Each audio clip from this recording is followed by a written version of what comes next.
할렐루야, 반갑습니다.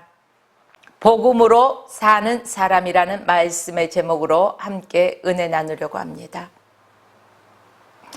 아브라함의 신앙 태도에서 복음으로 사는 것에 대한 것을 오늘 말씀을 통해서 조명해 보려고 합니다. 첫째, 복음으로 사는 사람은 어떤 사람인가? 복음으로 사는 사람은 하나님의 말씀에 순종하는 사람이 복음으로 사는 사람입니다. 본문 1절 말씀 보겠습니다. 여호와께서 아브라함에게 이르시되 너는 너의 고향과 친척과 아비 집을 떠나 내가 내게 보여줄 땅으로 가라 라고 말씀하셨습니다. 지금으로부터 4,000년 전에 고향과 친척과 아비 집을 떠난다는 것은 나의 생활 모든 기초를 버리고 떠난다는 것을 의미하고 있습니다. 자신이 가지고 있던 평생에 일구어 놓은 모든 것들을 버리고 떠날 수 있다는 것. 이것은 어떻게 보면 극히 어려운 일입니다.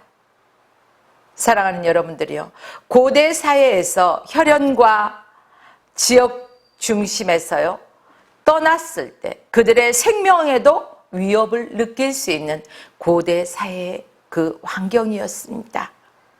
한마디로 아브라함이 하나님의 말씀을 따른다는 것은 인간의 상식적으로는 불가능한 일이었다는 사실입니다. 그런데 아브라함은 어떻습니까? 하나님의 약속의 말씀을 굳게 잡았다는 사실입니다. 아브라함은 보이지 않는 미래를 보기 위해 현재 것을 과감하게 포기하였습니다. 사랑하는 여러분들이요, 또한 동역자 여러분, 저희들은 이 세상에 살아가면서 보이지 않는 미래보다 눈에 보여지는 현실적인 것을 바라보며 그곳에 마음을 빼앗길 때가 얼마나 많이 있습니까? 그러나 복음으로 사는 사람은 오늘 아브라함이 눈에 보이는 그 환경을 바라보지 아니하고 하나님의 말씀, 약속의 말씀을 붙잡고 자기의 모든 기초적인 생활 터전 평생 일구어 놓고 부모, 형제, 모든 혈연이 모여있는 곳을 떠난다는 것, 불가능한 일이었지만 하나님의 말씀이기에 보이지 않는 그 미래를 믿음의 눈으로 바라보고 떠났다는 사실입니다. 이어서 4절 말씀 보겠습니다. 이에 아브라함이 여호와의 말씀을 따라갔고, 여호와의 말씀을 따라갔다는 사실입니다. 여기에서 복음으로 사는 사람들의 특징을 우리가 찾아보아야 합니다. 복음으로 사는 사람의 특징은 불가능한 일에도 순종한다는 것입니다. 흔히 우리는요, 어떠한 문제를 만났을 때 머릿속으로 계산을 합니다. 다다다다닥, 다다다다닥 계산기를 두드려 보아요. 그래서 현실적으로 이 일이 맞는지, 현실적으로 이 일이 가능한 건지 다 체크해 보고 그 다음에 순종할 수 있겠다, 이게 현실적으로 맞겠다 하면 순종이라고 하죠. 그것은 절대적인 순종이 아닙니다. 현실적으로는 이해가 가지 않고 맞지 않고 도저히 행할 수 없는 일들 같지만 우리 하나님께서 말씀하실 때 우리가 믿음으로 나아가는 것이, 말씀에 순종하는 것이 바로 복음으로 사는 사람들의 특징이라는 사실입니다. 존 갈뱅은 신앙을 이렇게 정의했습니다. 신앙이란 눈을 감고 귀를 기울여 무조건 따르는 것이다. 여러분들이요, 눈을 감아 보십시오. 지금 현재 눈을 감았습니다. 무엇이 보입니까? 저는 두 눈을 지금 감아보니 앞이 컴컴하고 아무것도 보이지 않습니다. 이제 눈을 떴습니다. 사랑하는 여러분들이요, 우리가 눈을 감으면 아무것도 보이지 않는 것처럼 우리의 귀에 또 사람의 소리를 듣지 아니하고 하나님의 소리를 들으면서요, 우리가 무조건 따라간다는 것입니다. 육신의 눈을 잠시 감아보시고 우리의 길을 열어보시고 주님께 집중해 보십시오. 주님의 말씀하심에 아멘으로 순종할 수 있는 저와 여러분들의 삶이 되시길 주의 이름으로 축복합니다. 하나님께서는 우리에게 몇 프로의 순종을 원하실까요? 100%의 순종을 원하십니다. 내가 할 수 있는 만큼 하는 것은요, 내가 할 수 있는 것만 하는 것은 그것은 결코 순종이 아닙니다. 어떠한 상황과 환경 속에서도 아버지의 말씀이라면 오늘 아브라함이 본토 친척 아버지 집을 떠났듯이 우리가 과감하게 모든 것을 내려놓고 포기하면서 하나님의 뜻이라면 따를 수 있는 믿음의 사람들이 되어지기를 주의 이름으로 축복합니다. 보네퍼는 우리의 신앙을 정리하기를 이렇게 말합니다. 신앙은 주님의 명령과 순종이다. 다시 말해서 신앙이란 주님의 명령에 순종하는 것이라는 것입니다. 그렇습니다. 사랑하는 여러분들이요, 오늘도 저와 여러분들이 왜 예배를 드립니까? 나를 구원하신 하나님의 은혜, 하나님의 사랑 너무너무 크고 감사하고 나에게 생명 주신 창조주 하나님 앞밖에 예배하는 것입니다. 그분을 믿기 때문에 예배하는 것입니다. 그분을 신뢰하기 때문에 하나님 앞에 나아가 찬양을 드리며 또한 예배를 드립니다. 사랑하는 여러분들이요, 그렇다면 저와 여러분들은요, 하나님의 명령이라면 어떠한 말씀을 하시던 간에 무조건 순종하는 것이 우리 복음으로 사는 사람들, 우리 그리스도인의 행할 바라는 사실을 다시 한번 기억하시기를 부탁드립니다. 사무엘상 15장 22절 말씀 보겠습니다. 여호와께서 번제와 다른 제사를 그의 목소리를 청종하는 것을 좋아하심 같이 좋아하시겠나이까? 순종이 제사보다 낫고 듣는 것이 수양의 기름보다 나으니. 그렇습니다. 오늘 화평 방송을 시청하시는 모든 시청자 여러분, 또한 사랑하는 동역자 여러분, 사랑하는 성도 여러분, 복음으로 사는 사람이 되기 위해서는 먼저 하나님의 말씀에 순종하는 사람이 되어야 할 것입니다. 우리가 하나님의 말씀에 순종할 때 하나님께서는 우리를 도우신다는 사실을 기억하십시오. 우리가 하나님의 말씀에 순종하고 우리의 발을 믿음으로 내디딜 때 성령 하나님께서 역사하신다는 사실을 기억하십시오. 우리가 순종할 때 또한 하나님의 능력을 경험할 수가 있습니다. 문제는 하나님의 말씀을 들릴 때, 하나님의 말씀이 들릴 때 순종을 구체적으로 어떻게 하느냐 하는 것이 중요합니다. 먼저 거기에는 세 가지 원칙이 있습니다. 첫째는 즉시 순종해야 한다는 사실입니다. 하나님 앞에 순종하는 것은 뒤로 미뤄서 되는 일이 아니라는 사실입니다. 성도들이 자주 하는 말이 무엇입니까? 잠깐만, 잠시 후에, 나중에. 아니요. 하나님께서 말씀하실 때는 나중이 없습니다. 우물쭈물하는 것은 믿음이 아닙니다. 하나님이 말씀하시면 그 말씀, 하나님의 결정을 훼손시키지 마시고 즉시 순종하는 저와 여러분의 삶이 되어지기를 주님의 이름으로 축복합니다. 두 번째는 우리가 하나님의 말씀에 온전히 순종해야 한다는 것입니다. 온전하게. 성도들이 자주 하는 말, 다른 건 다 할 수 있는데 이건 좀 생각해 봐야 되겠어. 아니, 다른 건 다 할 수 있는데 이건 좀 어렵겠어. 다 할 수 있는데 이것만 빼고, 이렇게 말하지 않습니까? 사랑하는 여러분들이요, 이것은 순종이 아닙니다. 내가 일부분에 하나님의 뜻과 의도 속에서 행하는 것 같지만 내 중심적에서, 내 결단에서 행한다는 것은 아닙니다. 하나님이 말씀하실 때는요, 여러분 100% 온전하게 순종해야 한다는 것입니다. 셋째는 기쁜 마음으로 순종해야 됩니다.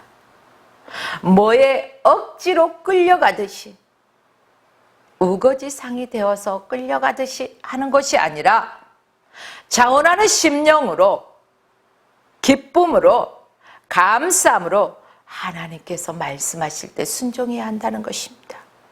사랑하는 여러분, 이 지구상에는요 어마어마한 사람들이 살고 있습니다. 그 수많은, 셀 수 없을 만큼의 수많은 사람들 중에서 하나님께서는 저와 여러분들을 선택하시고 지명하시고 너는 내 것이라 불러주셨습니다. 하나님의 자녀 삼아 주셨습니다. 이러한 하나님의 말씀에 저희는 즉각적으로 순종하되 온전히 순종하시기 바랍니다. 또한 기쁨으로 순종하시기 바랍니다. 언제도 해야 할 일이라면 지금 하고, 누가 해도 할 일이라면 내가 하고, 투정하지 말고 기쁨으로 해야 한다는 사실입니다. 본문의 아브라함을 한번 살펴보십시오. 인간으로서 도저히 순종할 수 없는 고향과 친척과 아비 집을 떠나라는 말씀에 그가 갈 곳을 알지 못한 채 순종했습니다. 이것이 바로 100%의 순종이라는 것입니다. 오늘 우리도 하나님의 말씀을 거역하고 불순종하고 타협하고 우리의 신앙 자세를 다 버려버리고 절대 순종함으로, 복음으로 사는 이 시대에 아브라함이 되시기를 주의 이름으로 축복합니다. 저는 내가 하나님의 말씀을 거역했고, 저는 내가 하나님의 말씀에 불순종했고, 전에는 타협했지만은 지금 이 순간부터 그런 것들을 다 내려놓고 하나님 앞에 절대적인 순종, 절대적인 순종함으로 아브라함이 복음으로 살았듯이 저와 여러분의 삶이 진정한 복음으로 살아가는 우리의 삶이 되시기를 주의 이름으로 축복합니다. 신앙생활을 하면서 우리는 늘 조심해야 할 것이 있습니다. 무엇을 조심해야 할까요? 우리가 신앙생활을 하다 보면은요, 우리가 인간의 몸을 입고 있기 때문에 영의 눈으로 바라보기보다는 육신의 눈으로 바라볼 때가 많다는 것입니다. 우리의 육신의 눈으로 바라보니까 어떻습니까?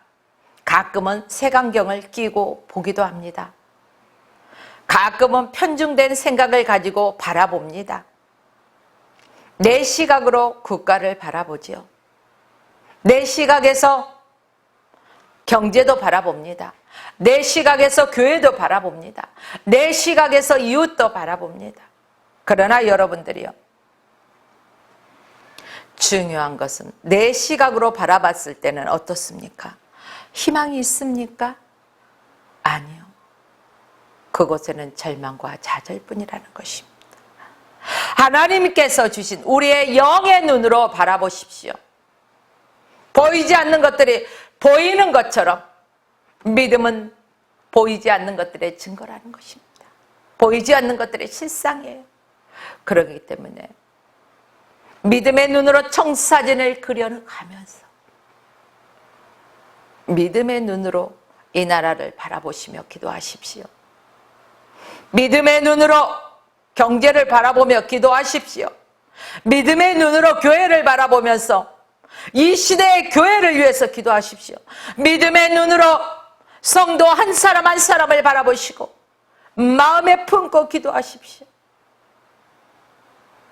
믿음의 눈으로 우리의 신앙을 바라보고 늘 하나님 앞에서 점검하면서 살아야 할 것입니다. 사랑하는 여러분, 우리는 믿음의 눈으로 바라본다는 것은요, 하나님의 시각으로 바라봐야 된다는 것입니다. 매 시시 분분 처처마다 코람되어 하나님 앞에서 지금 하나님이 이곳에 계시면 하나님께서는 이 문제를 어떤 시각에서 바라보시고 어떻게 말씀하실까? 내가 어떤 말을 하고 어떻게 행하기를 원하실까? 다시 한번 생각해 보자는 것입니다.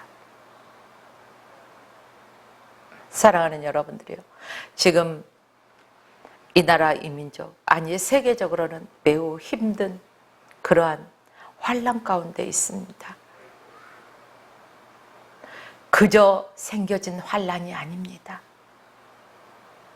그렇다면 여기에서 분명하게 우리는 영적인 눈을 열고 바로 하나님의 시각에서 바라볼 수 있는 저와 여러분이 되어서 하나님의 뜻과 하나님의 의도를 파악할 수 있고, 또한 그 하나님의 뜻과 의도 안에서 저와 여러분들이 그 말씀에 즉각적으로 순종하면서 온전히 순종해야 되고 기쁨으로 감사함으로 순종해야 할 것입니다.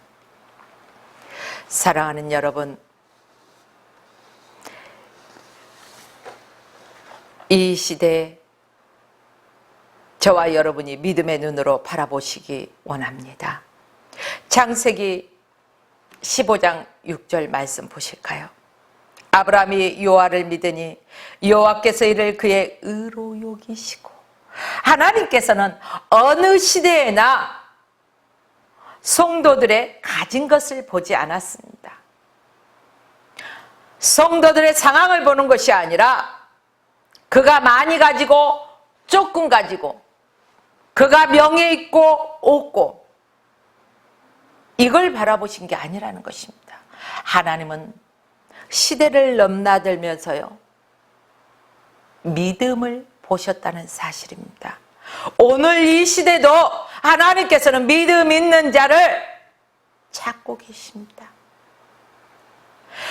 영으로 진리로 예배하는 자를 찾고 계십니다. 하나님을 사모하는 자를 찾고 계십니다.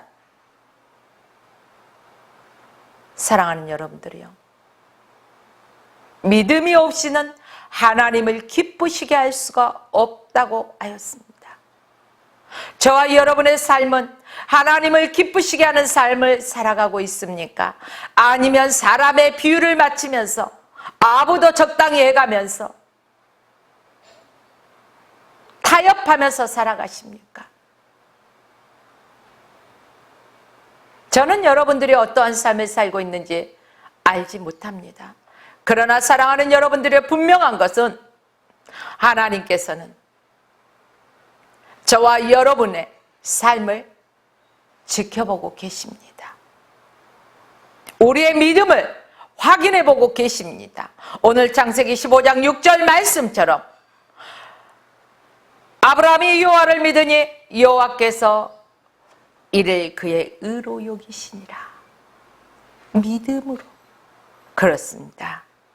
마가복음 11장 23절 말씀에도 누구든지 이 산을 들려 바다에 던지라 하면 그 말하는 것이 이루어질 줄 믿고 그 마음에 의심하지 아니하면 그대로 되리라. 우리가 몇 시간 기도했다는 소리를 주변의 사람들을 통해서 나는 하루에 몇 시간 기도해? 넌 몇 시간 하니? 이런 질문들 받아보셨습니까? 그런 소리 많이 들어봤습니다. 그런데 여러분들이요, 우리가 몇 시간을 기도했다 할지라도 의심한다면 그 기도는 응답되어질 수가 없습니다. 물론 기도하는 삶을 살아야 합니다. 우리의 삶이 무시로 기도하는 자의 삶이 되어야 된다는 것입니다. 이것은 내 삶이 예배자의 삶이요 기도하는 자의 삶이 되어야 된다는 것입니다. 내가 길을 갈 때에도 앉았을 때도 누웠을 때도 늘 하나님의 말씀을 생각하면서 또한 하나님의 음성을 들으며 또한 기도하는 자의 삶을 살아야 한다는 것입니다. 그런데 여러분이요, 우리가 몇 시간 기도하는 것보다도 그 기도에 얼마나 믿음으로 내가 하나님 앞에 구하였는가, 얼마나 믿음으로 반응하였는가, 우리 자신을 살펴보아야 할 것입니다. 마가복음 11장 24절 말씀 보겠습니다. 무엇이든지 기도하고 구하는 것은 받은 줄로 믿으라. 그리하면 너희에게 그대로 되리라. 그렇습니다. 믿음을 하나님께서는 이처럼 요구하신다는 것입니다. 믿음이 없는 사람은 받을 줄로 생각지 말라는 것입니다. 믿음이 없는 기도는 허공을 치는 기도라는 것입니다. 사랑하는 여러분들이요, 우리가 허공을 치는 기도로 시간 낭비하지 맙시다. 진실한 믿음을 요구하십니다.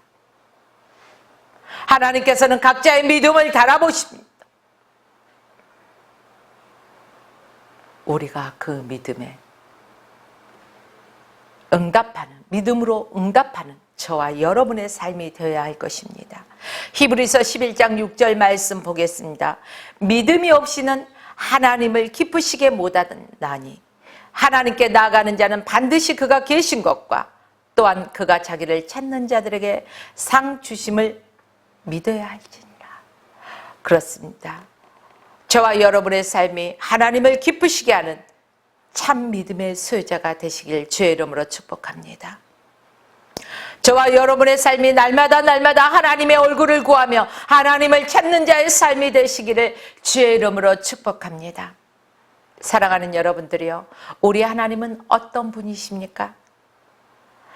옛날 선배님들이 기도하실 때 이런 표현들을 생각해 봅니다.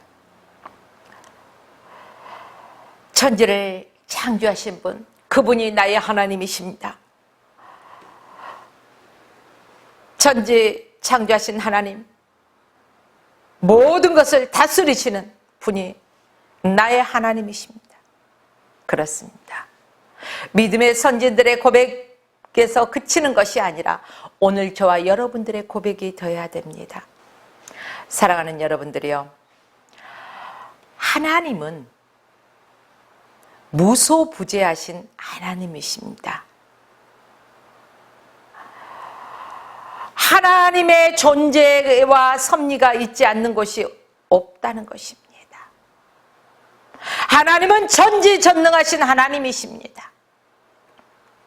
하나님은 모든 것에 대해서 다 알고 계셔요. 우리 사람들은요, 열 물속은 알아도 한 개 사람 속은 몰라 그러잖아요. 그런데 하나님은 우리의 심령을 관찰하신다는 분이십니다. 여러분들이요, 우리의 머리털이 얼마나 많습니까? 이 머리카락, 자기 머리카락이 몇 가닥 있는지 다 셀 수 있는 분 있어요? 없잖아요. 그러나 하나님은 그것까지도 알고 계신다는 거예요. 하나님, 우리 하나님 바로 모르는 것이 없다는 것입니다. 전지전능하신 하나님이시라는 것입니다.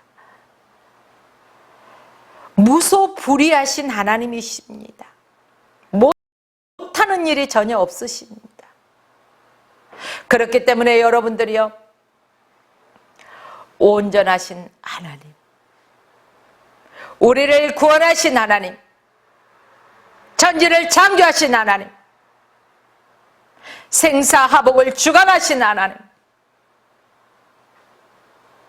이 하나님을 뜨겁게 사모하시기 바랍니다. 그리고 하나님의 얼굴을 구하며 하나님이 주시는 그 복을 받아 누리십시오. 마지막 세 번째입니다. 복음으로 사는 사람은 나누는 자의 삶을 삽니다. 우리가 무언것을 주어버리면 내게 없을 것 같지만 자꾸자꾸 쌓여간다는 것입니다.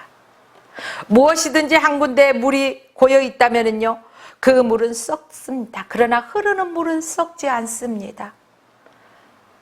제가 주일학교 때 많이 부르던 거, 찬양이 있어요.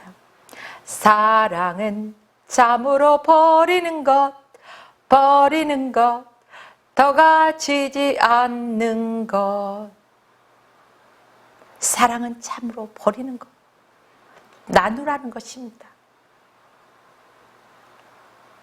물질도 나누라는 것입니다. 섬기라는 것입니다. 하나님의 영광을 위하여. 내가 땀 흘려 수고하고 본 것 같지만, 그래서 내 것 같지만은 하나님께서 허락하셨기에 그게 가능한 일입니다.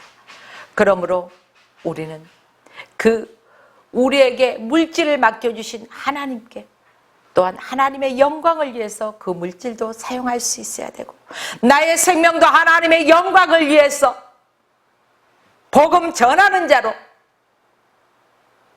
살아야 할 것입니다. 사랑하는 여러분들이요, 3절 말씀을 다 같이 봅시다.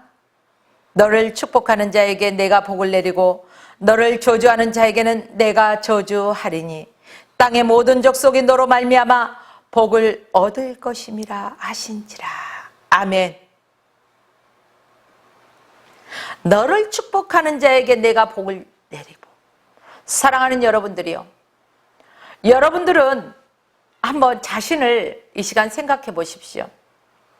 누가 내 마음에 들지 않을 때 그 사람을 축복하십니까? 저주하십니까? 그러나 오늘 말씀을 보십시오. 너를 축복하는 자에게 복을 내리고 너를 저주하는 자에게 저주. 사랑하는 여러분, 우리의 입술은 축복의 입술이 되어지기 원합니다. 우리의 입술에 믿음의 언어가 늘 흘러넘치기를 주의 이름으로 축복합니다. 이 말씀을 보면 하나님과 아브라함 사이가 얼마나 절친한 관계였는지를 알 수가 있다는 것입니다. 너무너무 하나님과 아브라함의 관계가 절친하다 보니까 아브라함아, 너를 축복하는 자 내가 축복할게, 너를 저주하는 자 내가 그를 저주하리라.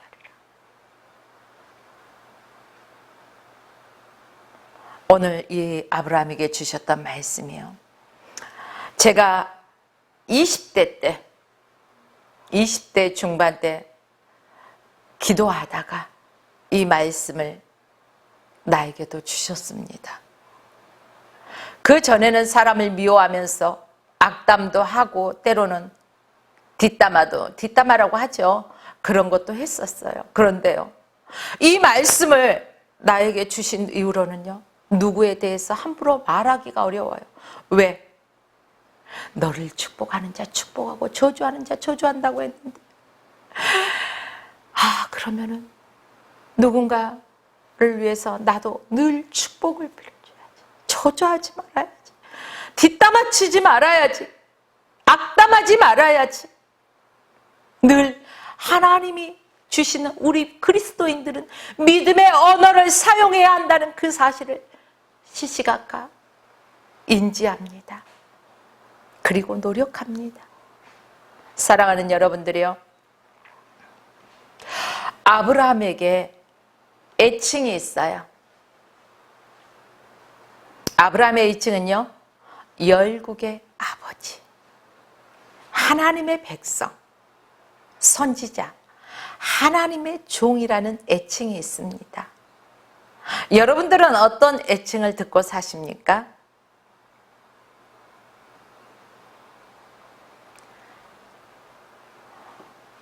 사랑하는 여러분들이요, 오늘 아브라함에게 열국의 아버지다, 하나님의 방백이다, 선지자다, 하나님의 종이다라는 애칭이 있듯이 이 애칭이 저와 여러분들에게도 적용되어지기를 주의 이름으로 축복합니다. 또 하나의 좋은 애칭이 있어요. 이사야서 41장 8절 말씀에 나의 벗 아브라함, 나의 벗이라는 거예요. 하나님과 아브라함이 얼마나 절친하기에 나의 벗이라고 표현을 할까요? 나의 보시오. 듣기만 해도 너무너무 기분 좋아요. 우리 하나님께서 저와 여러분들에게 나의 보시오 이렇게 애칭으로 불러주기를 원합니다. 이러한 삶을 살기 위해서는 저와 여러분들이 복음으로 살아야 되겠습니다. 말씀에 즉각적인 순종을 하고 온전한 순종을 하고 기쁨으로 순종하면서 살아야 할 것입니다. 사랑하는 여러분들이요, 본문에서 지금 하나님이 강조하는 표현도 아브라함의 친구는 하나님에게도 친구가 된다는 사실입니다. 운명적인 공동체, 결속을 밝히고 있습니다. 저와 여러분들은 어떻습니까? 예수 그리스도와 결속력을 가지고 연합된 삶을 살고 있습니까? 내가 그리스도 안에, 그리스도가 내 안에, 나는 그로 더불어 그는 나로 더불어 먹고 마시며 함께 살아가는 것, 바로 이게 연합입니다. 저와 여러분들이요, 이 땅에 살아가면서도 늘 잊지 말아야 될 것, 그리스도와 연합된 자의 삶을 살아가야 한다는 것입니다. 이게 복음으로 사는 사람들이 그리스도와 연합된 자의 삶을 살아갈 때 예수 그리스도처럼 행할 수 있다는 것입니다. 이게 나누는 자의 삶을 살기 위해서 우리가 늘 축복하면서 내게 주신 하나님의 은혜를 늘 나누며 살아가시길 주의 이름으로 축복합니다. 오늘 본문에서 말하는 의인인 아브라함을 축복하는 자를 하나님이 축복해서 의인이 되게 하시고, 의인인 아브라함을 저주하는 자를 하나님께서 저주해서 죄인 되게 하신다는 말씀입니다. 그러면서 아브라함으로 인하여 세상 모든 족속이 복을 받게 될 것이라고 말씀하고 있습니다. 너로 인하여 세상 모든 족속이 복을 얻을 것이라. 사랑하는 여러분들이요, 화평교회 성도 여러분, 또한 화평방송 시청자 여러분, 또한 성도 여러분, 동역자 여러분,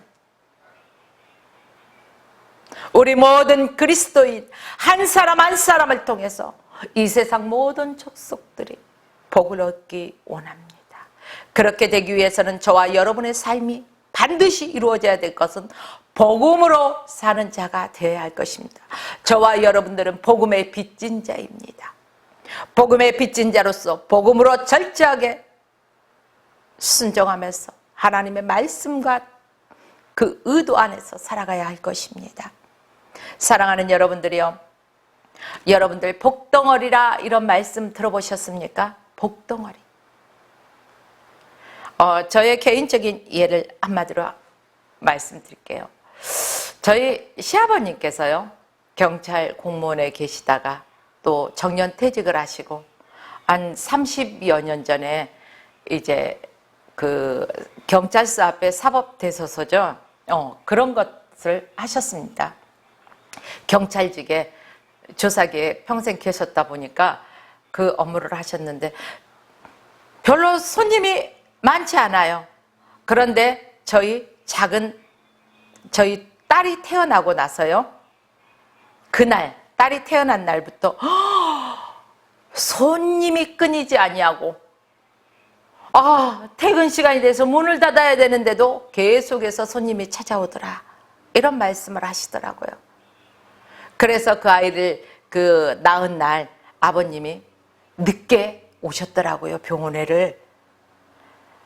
손님이 하도 많아서. 그래서 뭐라고 말씀하시냐, 처음에 저희가 결혼할 때, 야, 아들 딸 구별하지 말고 하나만 낳아라, 부모의 마음 알아야지, 부모가 어떻게 자식을 낳아서 어떤 과정 속에서 키웠는지 하나만 낳으면 돼 하더니, 저희가 둘째를 가졌을 때 별로 좋아하지 않으시더니 그 둘째를 낳고 나서 하는 일들이 잘 되시니까 복덩어리야, 이런 말씀을 하시더라고요. 왜 복덩어리 이 말씀을 드리냐면, 우리가 하나님의 말씀을 가지고 산다면 어디를 가도 우리 자체가 복덩어리가 된다는 것입니다. 어떤 집안에 며느리가 잘 되오면 아우 복덩어리가 들어왔어, 그쵸? 사랑하는 여러분들이요, 그리스도인들은 다 복덩어리가 돼야 돼요. 다툼이 있는 곳에 평화가 있어야 된다는 것입니다. 슬픔이 있는 곳에 우리가 감으로써 기쁨이 있어야 된다는 것입니다. 사랑에 메말라 있고 그러한 곳에 우리가 갔을 때는 사랑이 넘쳐나는 이러한 복덩어리. 그리스도를 알지 못하는 자에게 우리가 가서 복음을 전하는 복덩어리. 왜요? 영원한 생명, 예수 그리스도를 믿는 자만이 구원을 받습니다. 우리가 이 땅에서 생애를 마치는 것이 끝이 아닙니다. 우리는 육신의 몸은 한 번 죽는 것은 누구나 정해진 것입니다. 그러나 육신의 죽음 이후에는 영적인 세계가 있다는 것입니다. 천국과 지옥이 있다는 것입니다. 그러므로 저와 여러분들은 하나님 말씀에 순종하고 예수 잘 믿고 천국 백성으로서 하늘나라의 시민권을 가지고 복음 전하는 자로 이러한 복음의 사람이 되어야 할 것입니다. 그래서 우리의 삶이 복의 근원의 삶, 복덩어리의 삶, 이러한 삶이 되시길 주의 이름으로 축복합니다. 남을 행복하게 해줄 때 그 사람이 행복한 모습을 보고 나도 행복해질 수 있어요. 교회와 성도는 하나님의 복을 누리는 사람입니다. 그렇게 하기 위해서는 주님이 하셨던 그 모습대로 섬김의 모습을 보여야 할 것입니다. 주님께서 친히 제자들의 발을 씻어주는 모습을 보여주시면서 인자는 섬김을 받으러 온 것이 아니라 섬기러 왔다고 했습니다. 저와 여러분들도 믿음으로 복음 안에서 섬기는 자의 삶을 살아가시길 주의 이름으로 축복합니다. 오늘 아브라함의 하나님의 약속을 믿고 또 순종하는 삶을 살았듯이 오늘 화평교회 성도 여러분, 또한 화평방송 시청하는 성도 여러분, 또한 동역자 여러분의 삶 속에도 아브라함처럼 하나님의 말씀에 철저하게 의지하고 아브라함처럼 하나님의 말씀이라면 따지지 아니하고 즉시 순종하여서 하나님의 기쁨이 되는 저와 여러분의 삶이 되시기를 주의 이름으로 축원하며 오늘 말씀을 마칩니다. 화평방송 구독, 좋아요 부탁드립니다. 감사합니다.